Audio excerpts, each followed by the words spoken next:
I'd rather my children starve with dignity than accept charity from a man like you. Those words cut deeper than any business rival ever had, because the woman standing in his kitchen, uninvited, defiant, beautiful, meant every single one of them. Before we begin, drop a comment below and tell us where you're watching from. Are you Team Forgiveness or Team Justice? Let's see where our community stands. Now, let me tell you how a broken man learned what it meant to be whole again. The Montana sky stretched endless and gold the afternoon Caleb Stone returned to Thunder Ridge Ranch after 18 months away. 18 months of closing billion-dollar deals across 3 continents. 18 months of trying to outrun ghosts that followed him everywhere. His helicopter touched down on the same patch of land where his grandfather had once broken horses, where his father had taught him that a handshake meant more than any contract, where his wife Sarah had told him she was pregnant with their first child. That was 7 years ago, before the cancer, before the choices he made that still woke him at 3 a.m., sweating through sheets that cost more than most people's cars. Caleb was 42 years old, worth $3.7 billion, and hadn't slept properly in 5 years. The ranch house ahead, a sprawling log mansion he'd built for Sarah, but she'd never lived to see completed, sat dark against the pine forest. Except it wasn't dark. Smoke rose from the chimney. His pulse kicked. His property manager knew better than to be here unannounced. Caleb's hand moved to his hip, old cowboy instinct, though he hadn't carried a weapon in years. Not since. He pushed the memory away and approached the house. The front door was unlocked. Inside, the smell hit him first. Stew. Actual home-cooked food, not the catered meals his assistant ordered to his penthouse. For a moment, he couldn't move. It smelled like before, like Sarah humming in the kitchen on Sunday mornings, flour on her cheek, that crooked smile that had brought a cocky 22-year-old ranch hand to his knees.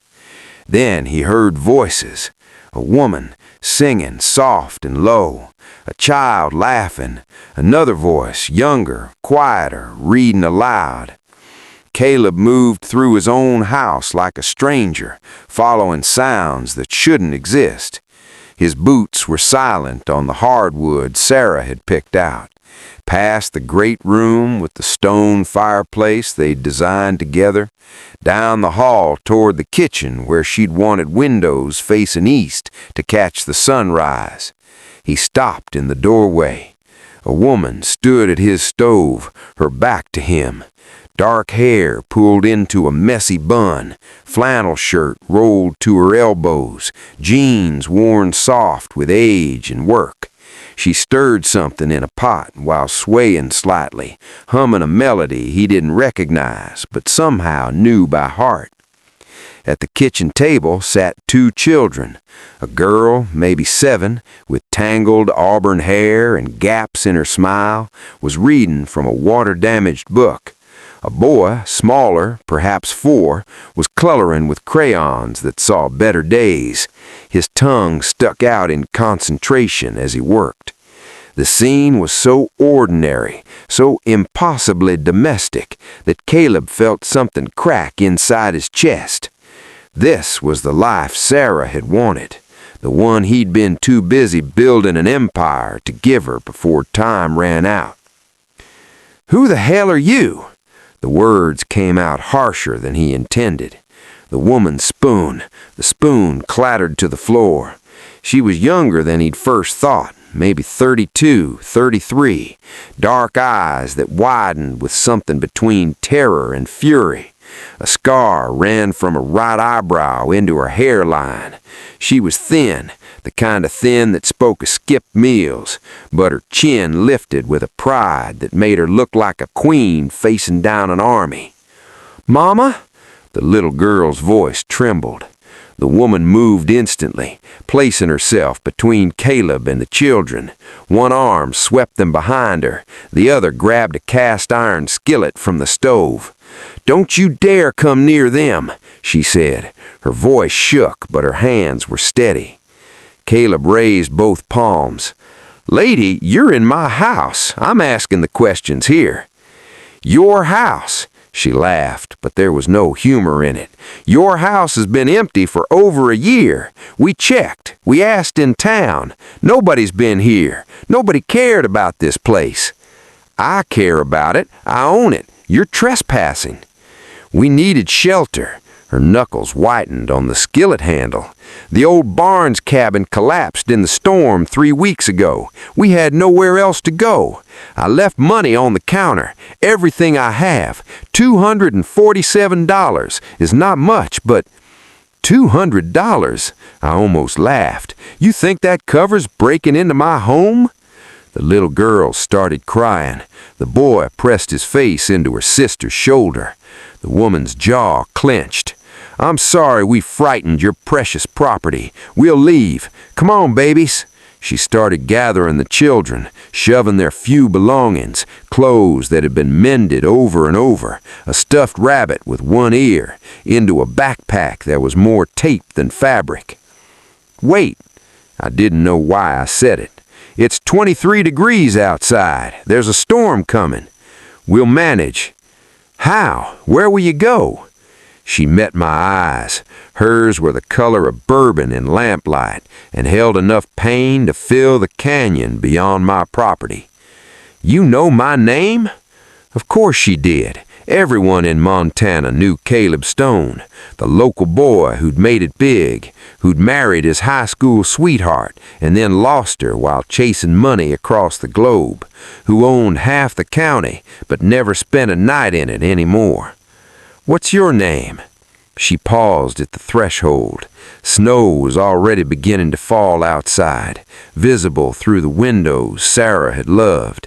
The children huddled against her legs. "It doesn't matter," she said. "We're nobody." But Caleb found himself stepping forward. "You have names, so do they."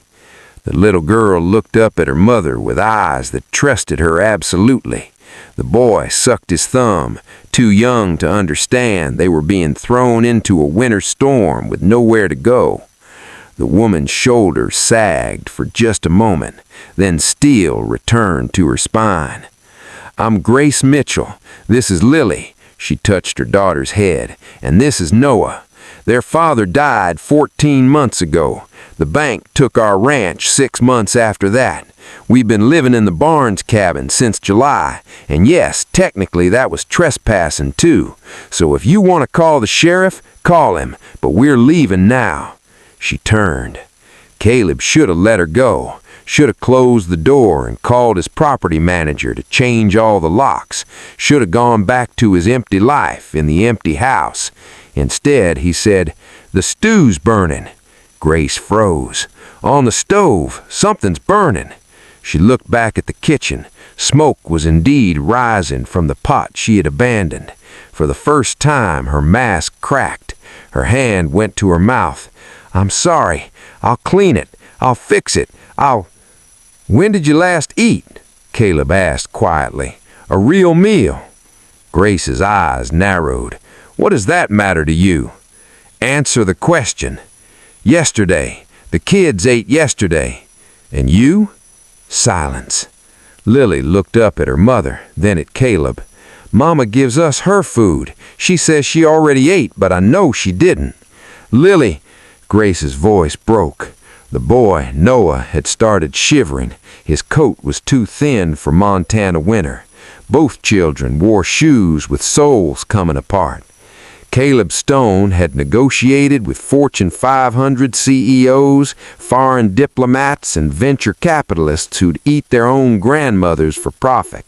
He'd never met anyone who scared him, but this woman, this fierce, stubborn, starving woman protecting her children like a she-wolf, terrified him, because looking at her felt like looking at everything he'd lost, everything he'd failed to be when it mattered. "Stay," he heard himself say. "What?" "Stay. One night. It's gonna drop below zero. There's a storm warning." He gestured to the pot.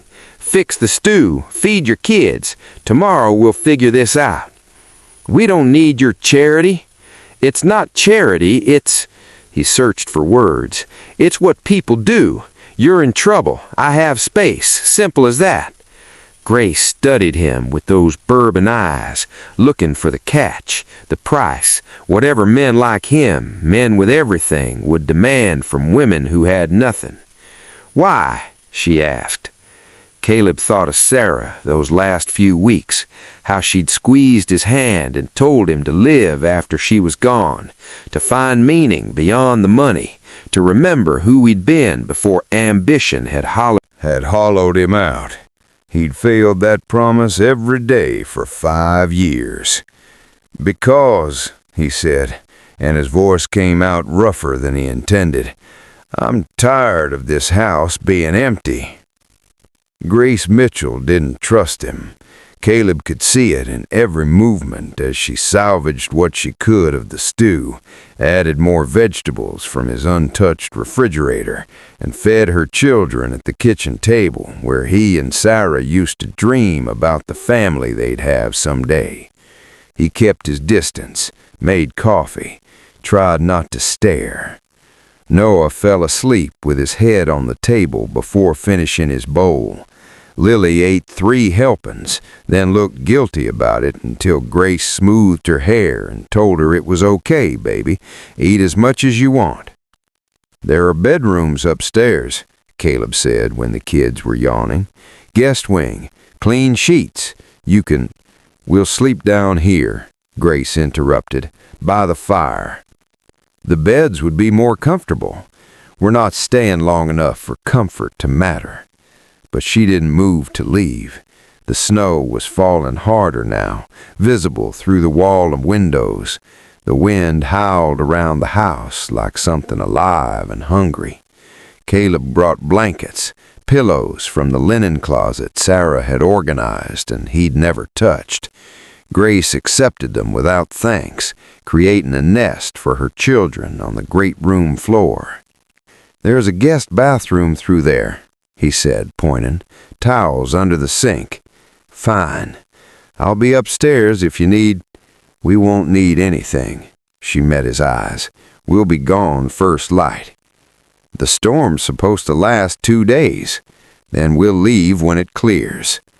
Caleb nodded, started to walk away, then turned back. "Your husband, how did he die?" Grace's entire body went rigid. "That's none of your business." "You're sleeping in my house. I think I'm entitled to know." "Entitled?" She stood so fast the blanket slipped from her hands. "You're entitled to nothing about my life, my pain, my family. You want us gone? We're gone. You want to feel like a good person for one night? Fine, take your gold star, but don't you dare pretend you care about what happened to Jack." Her voice cracked on his name. Jack, the man who'd left her alone with 2 babies and debts she couldn't pay. "I'm sorry," Caleb said, and meant it. "I shouldn't have asked." "No, you shouldn't have." She turned away, but not before he saw tears she refused to let fall. He went upstairs to the master bedroom he never used, sat on the edge of a bed Sarah never slept in, listened to the wind and the crackle of the fire below, and the soft sounds of a mother comforting her children in the dark. At 3:17 a.m., he gave up on sleep, went downstairs for water. Grace was awake, sitting by the dying fire, knees pulled to her chest, staring at nothing. "Can't sleep either?"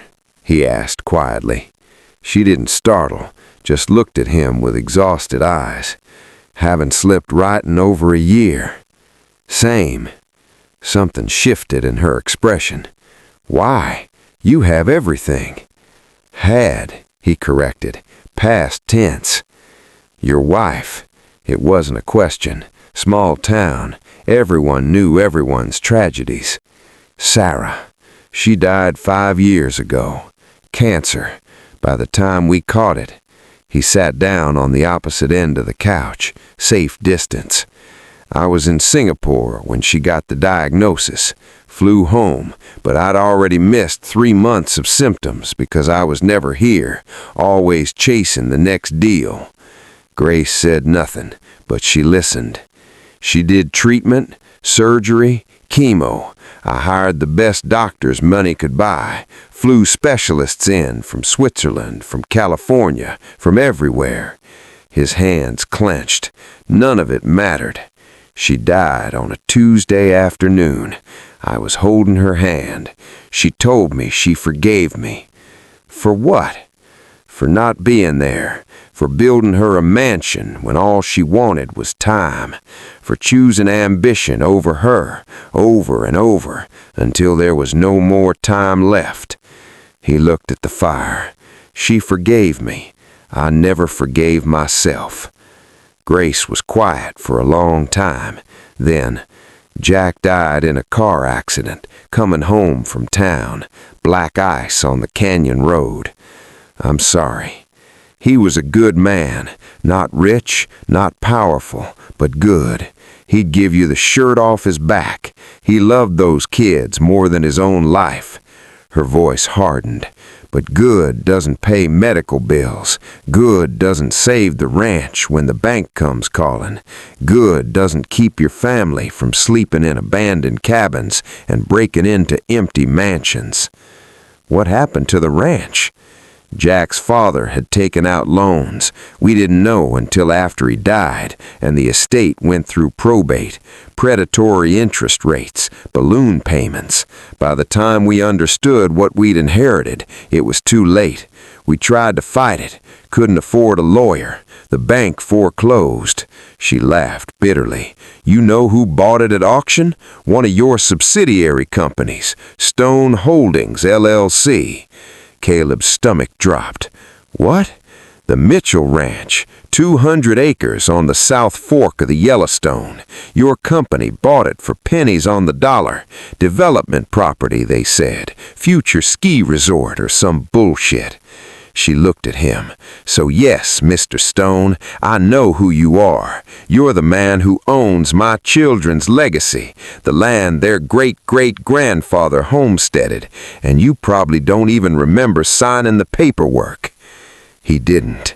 God help him, he didn't. His acquisitions team handled dozens of properties. He signed off based on projections and potential ROI. Grace, Caleb said, don't. She stood. Don't apologize. Don't explain. Just don't. This was a mistake. We'll leave.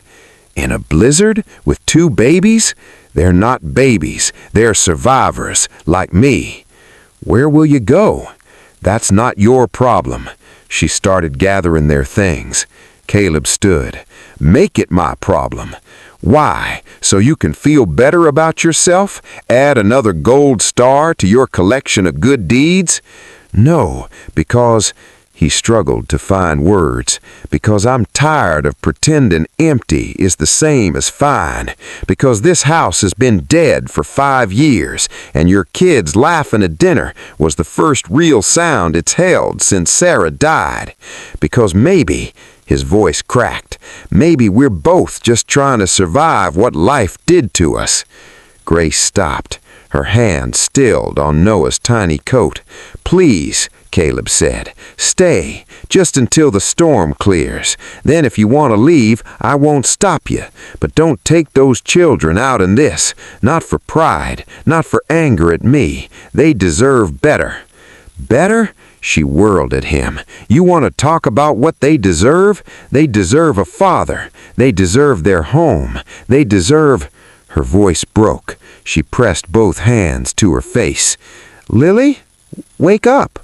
Grace immediately wiped her eyes, plastered on a smile. "It's okay, baby. Go back to sleep." But Lily had seen the tears, and children, Caleb knew, understood more than adults ever gave them credit for. She looked at her mother, then at Caleb. "Are you making my mama cry?" she asked him. "No, sweetheart, because people who make her cry are bad. My daddy said so." Grace knelt beside her daughter. "Mr. Stone isn't making me cry. I'm just tired." "Then why can't we sleep upstairs in the beds?" Because your mama's being stubborn," Caleb said. Grace shot him a look that could melt steel. He ignored it. "There are 4 bedrooms upstairs. They're warm and safe and empty. Waste of good beds if nobody uses them." Lily looked at her mother with pleading eyes. Grace's resistance crumbled. "Fine," she whispered. "One night." Morning brought weak sunlight through clearing clouds. The storm had dumped 2 feet of snow. The driveway was impassable. Caleb found Grace in the kitchen at dawn, making pancakes from mix she must have brought with her. Noah was attempting to help, getting more batter on himself than in the pan. Lily was setting the table with careful precision. "Morning," he said. Grace didn't turn around. "There's coffee." He poured a cup, watched her flip pancakes with practiced efficiency. She'd put her hair up. The scar on her forehead caught the light. "How'd you get that?" He touched his own eyebrow. Her hand went automatically to the mark. "Car accident. Same one that killed Jack. I was driving. He was trying to get something from the back seat. Noah had dropped his pacifier, and I turned to look. Hit black ice. We went over the embankment. Jack wasn't wearing his seatbelt." The room went silent except for the sizzle of batter. "He died instantly," she continued, voice flat. "I walked away with 12 stitches and 2 orphan babies. Some people call it luck. I call it punishment. It wasn't your fault, wasn't it?" She flipped a pancake harder than necessary. "I was driving. I took my eyes off the road. He died because Mama," Lily's small voice cut through the tension. "Daddy said no sad talk at breakfast, remember?" Grace's shoulders sagged. "You're right, baby. I'm sorry." They ate in awkward silence. The pancakes were good, better than any catered meal Caleb had eaten in years. Noah got syrup in his hair. Lily asked if they could see the horses. "What horses?" Grace asked. "The stables out back," Caleb said. "I keep a few." "Can we?" Lily bounced in her seat. "Please?" Grace looked ready to refuse, but her daughter's eyes were so hopeful, and it had been so long since Caleb had seen hope in this house. "I'll get 'em bundled up," he offered. "You finish your coffee." 20 minutes later, they were trudging through snow to the stables. Noah rode on Caleb's shoulders, laughing every time they punched through a drift. Lily held her mother's hand and chattered about a horse she'd seen once at a fair, and how it had let her feed it an apple. The stables smelled of hay and leather and living things. 3 horses turned their heads at the sound of visitors. A gray gelding, a chestnut mare, and Duke, the massive bay Caleb had raised from a colt back when he'd still believed working the land with his hands meant something. "They're so pretty," Lily breathed. Caleb opened Duke's stall. The big horse nuzzled his shoulder with familiar affection. "This is Duke. He's 15 years old and has a sweet tooth for carrots. Can I pet him?" "If your mama says it's okay." Grace hesitated, then nodded. Lily approached with reverent caution. Duke lowered his head, gentle as a lamb. The little girl's face lit up like Christmas morning. Noah squirmed to get down. "Me too." "Careful, buddy." Caleb steadied the boy as he reached up with starfish hands. For a moment, standing in the stable with 3 horses and 3 people who shouldn't be here but somehow belonged, Caleb felt something he hadn't in 5 years. Purpose. Not the empty satisfaction of a closed deal, not the hollow achievement of another billion in the bank, but the simple, profound weight of being needed. Not for his money, not for his connections, just for being present. Grace watched her children with tears streaming down her face. She didn't bother to hide them anymore. "Thank you," she said quietly. "For what?" "For letting them be happy, even for an hour." The moment stretched, broke when Noah announced he needed to pee right now, and Grace laughed and swept him up and ran for the house. Lily lingered. She looked up at Caleb with disconcerting directness. "You're sad like my mama," she said. What?" "You smile, but your eyes don't. My daddy used to say that meant the smile was lying." She touched Duke's nose. "Are you lying, Mr. Stone?" "Out of the mouths of babes." "Maybe a little bit. That's okay. Mama lies too. She says she's not scared, but I hear her crying at night." Lily met his gaze. "We don't have anywhere to go. If we leave, we'll be cold again and hungry, and Mama will pretend it's okay, but Noah will cry, and I'll have to be brave for everyone." Caleb's throat closed. "I'm only 7, Lily continued, "but I know when grown-ups are trying to fix things they broke. Are you trying to fix something, Mr. Stone?" "I don't know if I can." "Then why are you trying?" Because a long time ago, someone I loved very much told me to remember what matters, and I forgot. Maybe you and your brother and your mama are helping me remember." Lily considered this with the gravity of a judge. Then she nodded. "Okay, you can try, but if you hurt my mama, I'll be very mad at you." "That's fair. I'm small, but I'm fierce when I'm mad. I can see that." She smiled then, genuine and bright. "Come on, Noah probably peed on the floor. He does that when he's excited." They walked back to the house together, and Caleb Stone, billionaire, made a decision that would change everything. That evening, after the kids were asleep upstairs, Caleb made coffee and found Grace on the back porch. She'd wrapped herself in one of Sarah's old coats. He'd told her to use anything she needed. "Can't sleep again?" Getting used to comfort makes leaving harder. She accepted the mug he offered. "We need to talk." "Okay." "The roads will be clear by tomorrow afternoon. We'll leave then." "What if I asked you to stay?"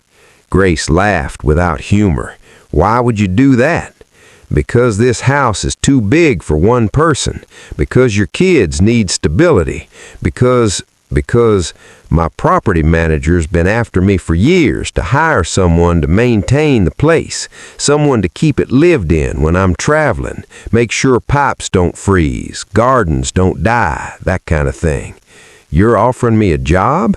"Estate manager, room and board included, salary of $60,000 a year." Grace stared at him.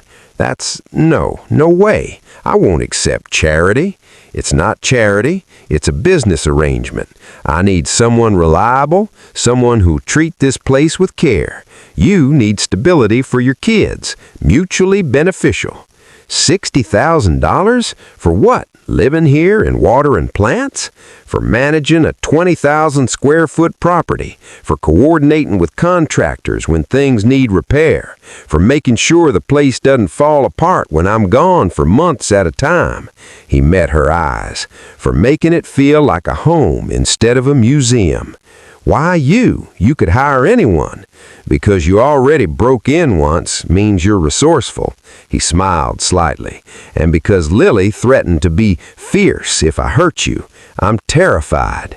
Despite herself, Grace's lips twitched. "She said that?" "Direct quote. That she gets from Jack. Jack was, she smiled, faded. "He was fierce about protecting family." "Then let me help you protect them. Not charity, not pity. A job. You'll earn every penny keeping this place running." He paused. "And there's a trust fund for the kids. I set it up years ago. Tax purposes mostly. It's doing nothing. I'd like to redirect it." Absolutely not. College funds, both kids, full ride, any school, non-negotiable.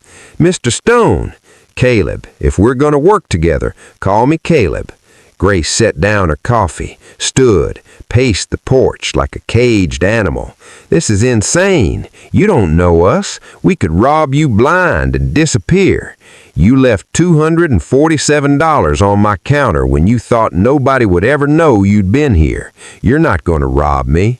Your business partners think you've lost your mind. My business partners think I lost my mind 5 years ago when I stopped caring about profit margins. He stood. Grace, I'm not asking you to trust me. I'm asking you to consider what's best for Noah and Lily. They deserve a warm house, good food, stability. They deserve to be kids. And what do you get, Caleb? What's in this for you? Maybe nothing. Maybe that's the point. Grace stared at him, then shook her head. I can't do this. This job, this arrangement, it's getting too complicated. We should leave. You signed a year contract. Sue me. I'm broke anyway. She started to walk away. Caleb caught her arm gently, giving her every chance to pull free. Don't go, he said. Please. Why not? Because the truth clawed its way up his throat. Because for the first time in 5 years, I wake up and there's a reason to get out of bed. Because I hear Noah laughing and it sounds like hope. Because you make coffee exactly the way Sarah used to, and it doesn't hurt anymore. It feels like a gift. Because, stop. Grace pulled away. Don't put that on me. Don't make me responsible for fixing you. I'm not asking you to fix me. I'm asking you to stay. Why? So you can play savior? So you can pretend we're the family you lost? No. So I can try to be the man I should have been. His voice cracked. Grace, I failed Sarah. I failed her every day for 8 years of marriage because I thought success meant money. I can't fix that, but maybe I can do right by you and your kids, not as charity, not as redemption, just as something good in a world that's been pretty damn bad to both of us. Tears streamed down Grace's face. You don't understand. I can't let myself need you, need anyone, because everyone I've ever needed has left. And when you get bored of playing rancher, when you go back to your real life, we'll be broken all over again. What if I don't go back? Everyone goes back, Caleb. That's how life works. She walked away. This time he let her go. 3 days of silence. Grace did her job with mechanical efficiency, made meals, managed contractors, avoided Caleb like he carried plague. The kids noticed. Noah asked why Mr. Caleb didn't eat with them anymore. Lily watched her mother with worried eyes. Thursday afternoon, Caleb's phone rang. Patricia. We have a problem, his CFO said. The Denver project. The investors are getting cold feet. They want you there, in person, tomorrow. San Marcos. They want you, Caleb. We're talking $400 million. You need to close this. He looked out at the property. Grace was in the garden Sarah had planned, turning soil for spring planting. Lily was helping, chattering away. Noah was chasing butterflies. How long? A week, maybe 2. Book the jet. I leave tonight. He found Grace after dinner. She was putting away dishes with sharp, angry movements. I have to go to Denver, he said. Business emergency. Okay. She didn't look at him. I'll be back in 2 weeks. Fine. Grace, have a safe trip, Mr. Stone. She walked past him, so close he could smell her shampoo, something cheap from the drugstore, but it smelled like spring. Caleb packed, said goodbye to the kids. Noah cried. Lily hugged him fierce and whispered, "Come back soon." He promised he would. The helicopter lifted off at sunset. He watched Thunder Ridge Ranch shrink below him, watched Grace standing in the yard, one hand shielding her eyes, the other wrapped around her waist like she was holding herself together. He'd be back in 2 weeks. He was gone for 6. Denver turned into Seattle. Seattle turned into San Francisco. Deals stacked on deals. His assistant kept him moving.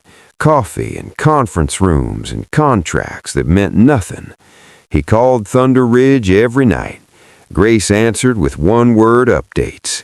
Yes, the repairs were done. Yes, the kids were fine. Yes, everything was under control. She never asked when he was coming home. Week 4, Lily got on the phone. "Mr. Caleb, when are you coming back?" "Soon, sweetheart. That's what you said last week." "I know. I'm sorry. How's school?" "Good. I got an A on my reading test. I wanted to show you, but you're not here." Guilt twisted in his gut. "I'm proud of you, Lily." "Mama's sad again. She pretends she's not, but I can tell." "Lily, honey, let me talk to your mama." But Grace had already taken the phone back. "Don't call her anymore." "What?" "Don't call my daughter and make promises you won't keep. She's starting to care about you. That's dangerous." "Grace, we're fine. Do your business. We'll be here when you get back, if you get back." She hung up. Caleb stared at his phone, at the calendar showing 6 weeks away, at the stack of contracts on his hotel desk worth billions. None of it mattered. He called his pilot. "Get the jet ready. We're going home." "But, Mr. Stone, the Tokyo meeting." "Cancel it. Cancel everything. I'm going home." He arrived at Thunder Ridge at 2 in the morning. The house was dark except for one light in the kitchen. Grace was there, baking bread at 2 a.m. Her hands were covered in flour. Her eyes were red. "You're back," she said flatly. "I'm back." "Great. The furnace is making a weird noise. Second floor bathroom has a leak, and the contractor needs sign-off on the stable roof." "Grace, I'll have the paperwork ready in the morning." "I don't care about paperwork." He moved closer. "I care about why you're baking bread at 2 in the morning." "Can't sleep." "Why not?" "None of your business." "Grace, talk to me." "Why?" She slammed the dough down. "So you can pretend to care for 5 minutes before jetting off to your next billion-dollar deal? So you can play cowboy when it's convenient? That's not fair. You want to talk about fair? You left, just like everyone leaves. And my kids, my babies, they asked about you every single day. Noah cried himself to sleep 3 times. Lily made you a drawing, and it's still on the refrigerator waiting for you to see it. And She stopped, pressed her flour-covered hands to her face. "What?" Caleb asked quietly. "Nothing. Forget it."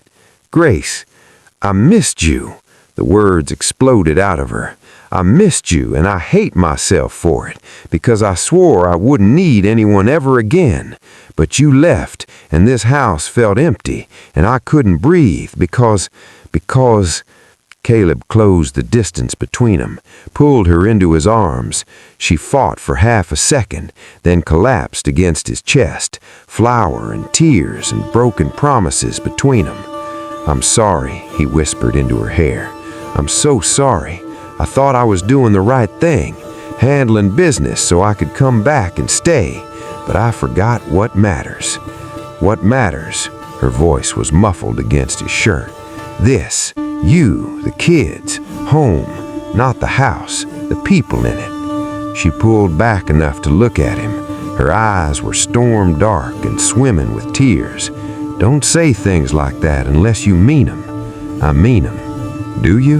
"Because I've heard pretty words before, Caleb.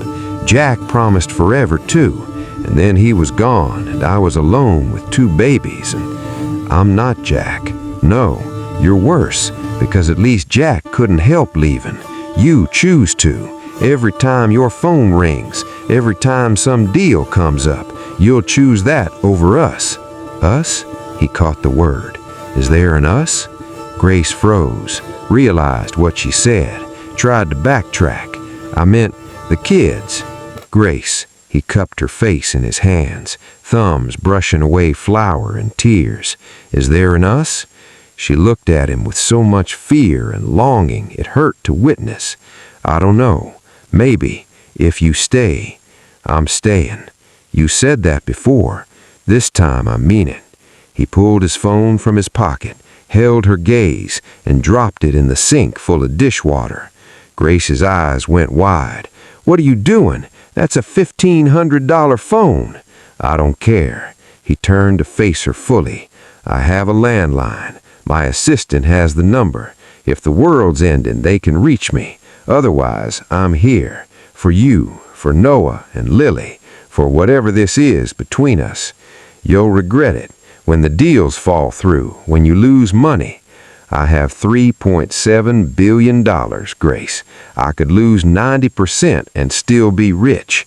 You know what I can't afford to lose? He stepped closer.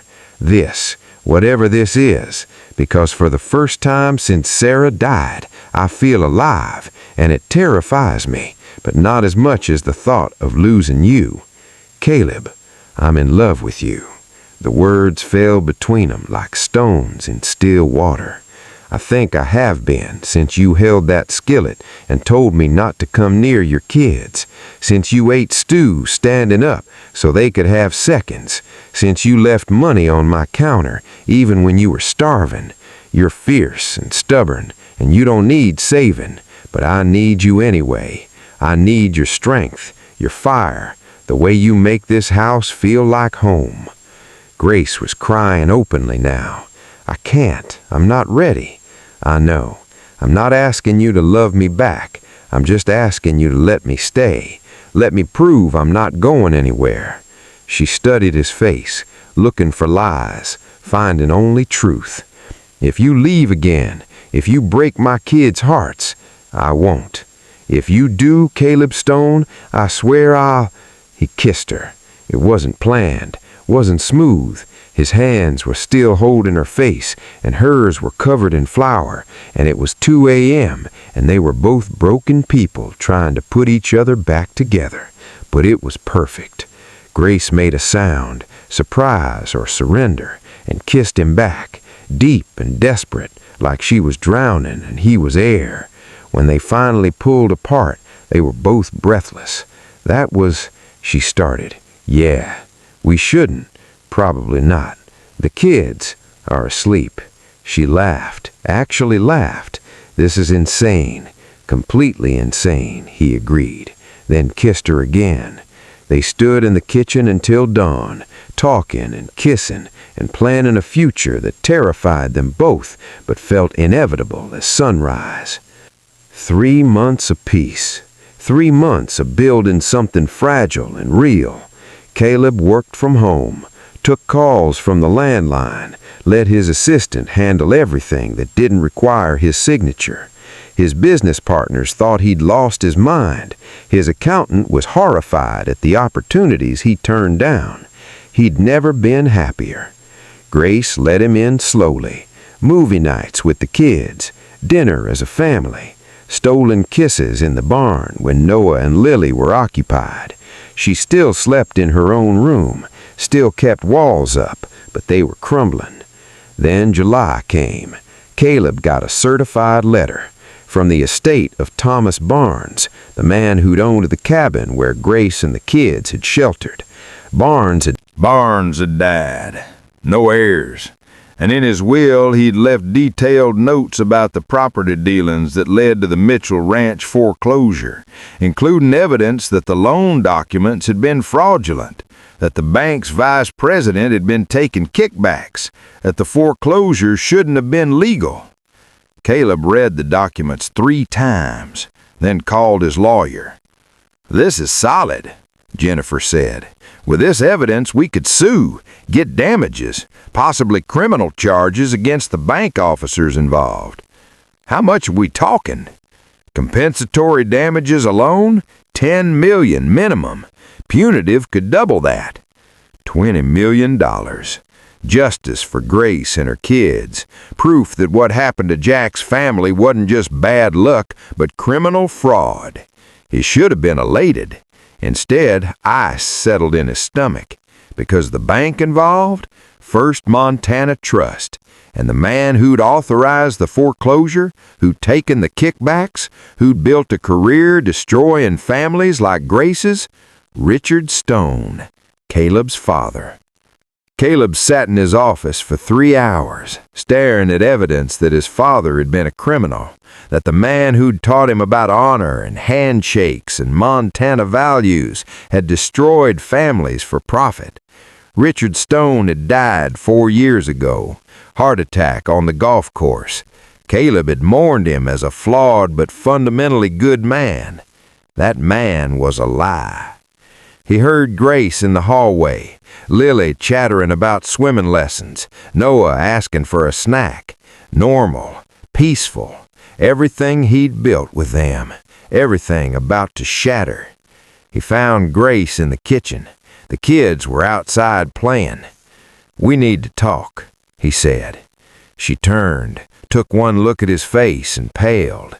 "What's wrong?" He handed her the documents, watched her read, watched understanding dawn, then confusion. This is proof the foreclosure was illegal. We can sue, get everything back and more." She looked up. "Caleb, this is incredible. Why do you look like someone died?" "Look at the signature." She looked, went very still. "Richard Stone," she whispered. "That's my father. The man who taught me about integrity, who I thought was honest." His voice cracked. "He destroyed your family, Grace, for money, and I didn't know." Grace set the papers down carefully. "You didn't know. Does that matter? It was my family, my blood, the company I inherited from him. Every dollar I have is built on—" He couldn't finish. "On what? On crimes you didn't commit? Deals you didn't make? I knew he was ruthless. I knew he cut corners. I just thought—" He pressed his palms to his eyes. "God, I'm such a fool. I thought he was just tough, shrewd, not a criminal." Grace was quiet for a long time. Then, "What do we do?" "We sue. We take this to the authorities. We get you justice." "And your father's reputation?" "Screw his reputation. He deserves to be exposed for what he was. Even if it destroys the company, your family name?" Caleb looked at her, this woman who'd been through hell, who'd lost everything to his father's greed. "Even then," he said, "you and the kids deserve justice. Nothing else matters." Grace's eyes filled with tears. "You'd really do that? Burn down your father's legacy for us?" "It's not a legacy. It's a lie. And yes, absolutely yes." She crossed the kitchen, took his face in her hands. "I love you." The words hung in the air. First time she'd said them. You what?" "I love you, Caleb Stone. You stubborn, guilt-ridden, beautiful man. I love you." He pulled her close, buried his face in her neck. "I love you too. God, I love you so much." They held each other while the world shifted beneath them. "So we sue?" Grace asked finally. "We sue." The lawsuit made national news. Billionaire exposes father's crimes to help widow. Caleb's business empire took hits. Partners distanced themselves. Stock prices dropped. The board called emergency meetings. He didn't care. What he cared about was Noah crying because kids at daycare said his mama was a gold digger. Lily coming home quiet because parents at school were talking. Grace's face getting harder each time someone suggested she was manipulating him. "Maybe we should drop it," she said one night. They were in bed. Her room, his bed, didn't matter anymore. They'd stopped pretending. "This is hurting you, hurting the kids." "No." "Caleb."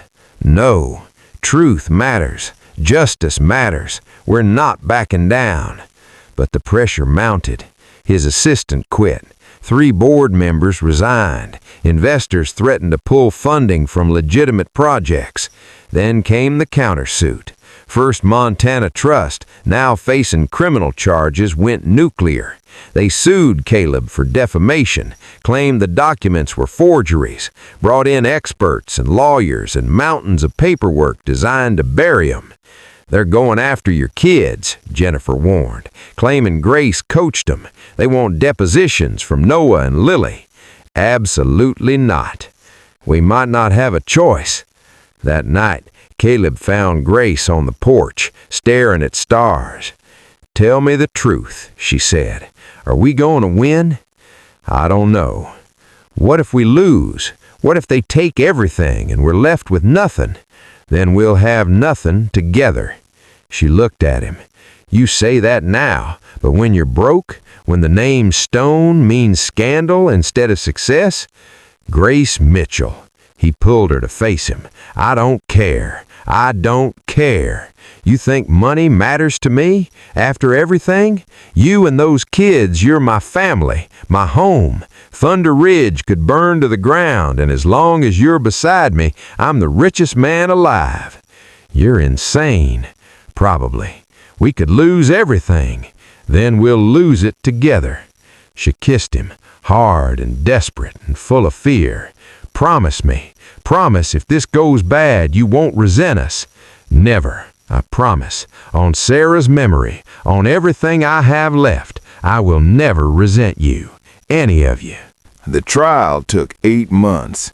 8 months of lawyers and testimony and watching Grace get torn apart on the stand by defense attorneys trying to paint her as a con artist. 8 months of Lily having nightmares, Noah regressing, Grace losing weight she couldn't afford to lose. 8 months of Caleb liquidating assets to pay legal fees, selling properties, watching his empire crumble. He'd do it all again in a heartbeat. The day of the verdict, they sat in the courtroom holding hands. Grace, Caleb, their lawyer. Behind them, Lily and Noah with Grace's friend from town watching them. The jury filed in, wouldn't meet their eyes. Caleb's heart sank. The foreman stood. "In the matter of Mitchell v. First Montana Trust, we find for the plaintiff compensatory damages in the amount of $12 million, punitive damages in the amount of $15 million. The courtroom erupted. Grace made a sound, laughter, sigh, impossible to tell. Caleb pulled her into his arms. "We won," she whispered. "Oh my God, we won. You won. Justice for Jack, for your babies." They were crying, both of them. When they turned around, Lily and Noah were jumping up and down, not really understanding, but knowing Mama was happy. Outside the courthouse, reporters swarmed, cameras flashed, questions shouted. Caleb held up a hand. Silence fell. "My father was a criminal. He hurt good people, including this woman and her children. I'm grateful the truth came to light. I'm grateful justice was served. And I'm grateful," his voice cracked, "I'm grateful every day that Grace Mitchell broke into my house 18 months ago, because she saved my life as much as I tried to save hers." More questions. He ignored them, took Grace's hand, collected the kids, went home. 6 months later, Caleb was in the stable when he heard Lily screaming. He dropped everything and ran. She was in the yard, jumping up and down. Mr. Caleb, come quick!" His heart pounded. "What's wrong? Is your mama okay? Is Noah?" "Mama's on the porch and she's crying, but happy crying, and she won't tell me why, and you have to come now." He ran to the porch. Grace was there, hand over her mouth, tears streaming. "What's wrong?" She held up her phone, showed him the email from the Montana Historical Society. They'd reviewed the Mitchell Ranch property, found it qualified for heritage status, and were offering a grant, a substantial grant, to restore it, turn part of it into a museum celebrating homesteading families. They want to feature Jack, Grace whispered. His story, our family's history. They want to make sure nobody forgets what families like ours built. Caleb read the email, the grant amount, the terms, the recognition. Grace, this is incredible. He'll be remembered, not as the man who lost the ranch, but as part of Montana's legacy. Our kids will grow up knowing their father mattered. He pulled her close. He always mattered, just like you matter, just like those babies matter. I know, I finally know. She looked up at him. Because of you. No, because you never stopped fighting. Lily appeared between them. So why is everyone crying? Because sometimes, Grace said, happy things make you cry. That's silly. Yeah, it is. She kissed her daughter's head. Come on, let's tell your brother. And then, she looked at Caleb. And then, maybe we should talk about something. What? I'll tell you after the kids are asleep. That night, after Noah and Lily were tucked in, Caleb found Grace in the kitchen. She was nervous, fidgeting. So, she said, I've been thinking. Okay, we've been living here for 18 months. You've been sleeping in my room for 6. Yes, the kids call you Mr. Caleb, but sometimes Noah slips and says Daddy Caleb. His heart squeezed. I know. And I realized something. She took a deep breath.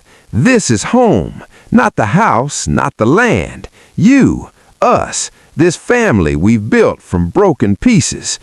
Grace, she let me finish. She pulled something from her pocket, a small box. I'm not traditional. I don't want a big wedding or a white dress or any of that. But I do want, she opened the box. Inside was a simple men's wedding band, silver, inscribed with coordinates. Thunder Ridge, where we found each other, where everything changed. Caleb Stone, will you marry me? He stared at her, this fierce, beautiful, stubborn woman who'd saved him without meaning to. Yes, he managed. Yes, absolutely yes. He pulled his own box from his pocket. He'd been carrying it for weeks, waiting for the right moment. Inside was a ring, not a diamond. Grace hated ostentation. Instead, a Montana sapphire, the blue-green of the ranch's mountains. Beat you to the question by about 2 minutes, but I'll accept your proposal anyway. She laughed, cried, put his ring on his hand, while he slid hers onto hers. They got married 3 weeks later. Simple ceremony. Just them, the kids, a judge, and the mountains as witnesses. Lily was flower girl. Noah was ring bearer. Both kids were officially adopted by Caleb the same day. As they stood on the porch of Thunder Ridge Ranch, Grace in a simple blue dress, Caleb in jeans and the shirt Sarah once told him brought out his eyes, he looked at his family and felt complete. Not because the missing pieces had been filled, but because he'd learned that broken things could be beautiful, that second chances were real, that home wasn't a place, but the people you chose to love. What are you thinking? Grace asked. That I was lost until you broke into my house. Best breaking and entering I ever did. Agreed. Noah tugged his hand. Daddy Caleb, can we have cake now? Daddy Caleb, he'd never get tired of hearing that. Yeah, buddy, let's have cake. They went inside, into the house that had been empty for so long, that now rang with laughter and love and the beautiful chaos of family. Caleb paused at the threshold, looked at the picture of Sarah on the wall. She was smiling. He could almost hear her voice. Finally, took you long enough. Thank you, he whispered, for teaching me what matters. Then he followed his family inside, closed the door, and finally came home. The Mitchell Ranch Museum opened on a Saturday in May. Hundreds came. Local families, history buffs, reporters covering the billionaire-turned-rancher who'd exposed his own father to right or wrong. Lily, now 10, gave tours with confident pride, told visitors about her great-great-grandfather who'd first staked the claim, about her daddy Jack who'd worked the land until the day he died, about how her mama never gave up, not even when everything seemed lost. Noah, 7 now, mostly chased butterflies, but sometimes he'd tell visitors about the horses, about how his daddy Caleb taught him to ride, about how families stick together no matter what. Grace stood with Caleb watching their kids. She was pregnant, 5 months, a girl they'd decided to name Sarah, a way of honoring the past while building the future. "Can you believe this is our life?" she asked. Caleb pulled her close, kissed her temple. "Sometimes I wake up terrified it's a dream." "It's not a dream." "I know, but I still check." She laughed, laced her fingers through his. "I love you, you know. I know I love you too. Even though I broke into your house, especially because you broke into my house." They stood together, watching the sun set over land that had been lost and found again, watching their kids play, feeling the baby kick between them, and Caleb Stone, billionaire, cowboy, husband, father, finally understood what Sarah had tried to tell him 7 years ago, that wealth wasn't measured in dollars, that success wasn't counted in deals closed or empires built, that everything that truly mattered could be held in the circle of his arms on a Montana evening. Home, family, love, second chances, and one stubborn woman who taught him that sometimes the best things in life break in uninvited and change everything. If this story touched your heart, hit that subscribe button and the notification bell. Drop a comment telling us, would you have fought for justice even if it cost you everything? Let's continue this conversation in the community tab. See you in the next story.